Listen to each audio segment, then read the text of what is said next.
Spanish in 3 months.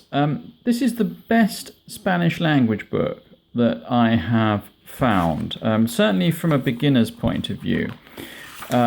If this is something you were thinking of getting, then do. It will help your Spanish, not if you're advanced. If you're a novice and you're looking to get up to intermediate level, this book will do it for you. It just will.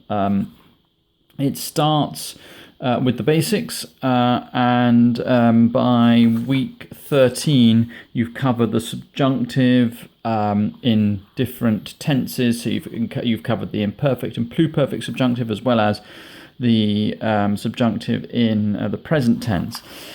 To begin with, it goes through pronunciation, and it goes through in quite some detail on how to pronounce Spanish words and spellings. It goes through the Spanish alphabet, and it has the phonetic.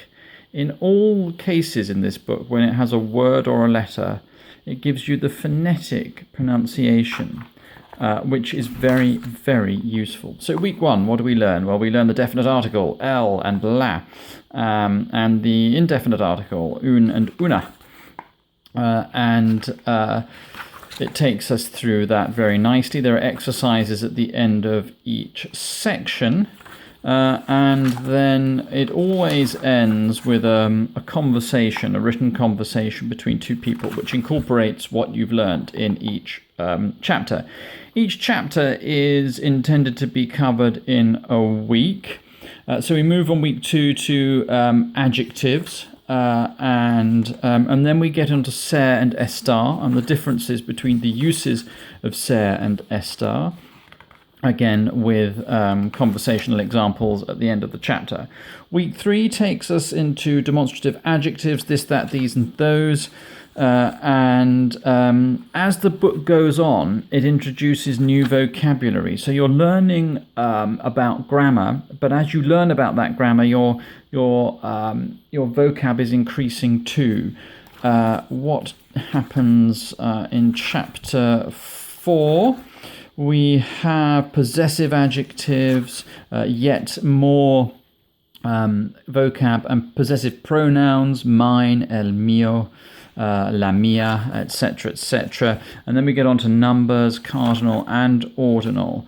We get into telling the time in chapter 4, the months of the year, and then another conversation. And then every 4 chapters you get these revision exercises which covers everything that preceded them, which are quite useful. So it's not just a recap of the chapter, it's a recap of the whole section. We go on to week 5 is the verb ir, and then we have a look at the perfect tense. So this is the first time now that we have a past tense coming in, and the use of I. So by 5 weeks in, you really are, really learning quite a bit. Week 6 brings in questions, reflexive verbs, and exclamations. And then also irregular verbs. And what it does nicely is every time it shows you an irregular verb, it shows you where it's irregular. And if I remember, I will point that out when we see it. So here we are. So llover, which means to rain, is irregular. And it shows you how it is irregular when it conjugates, which is also very useful because it's a constant reminder as you go through the book. Anything else? That's really it. So by week 7 we've got on to the imperfect tense, and again we're building vocab all the time. And tan and como, comparison of adjectives, comes in by week 7. Another conversation at the end of the chapter there.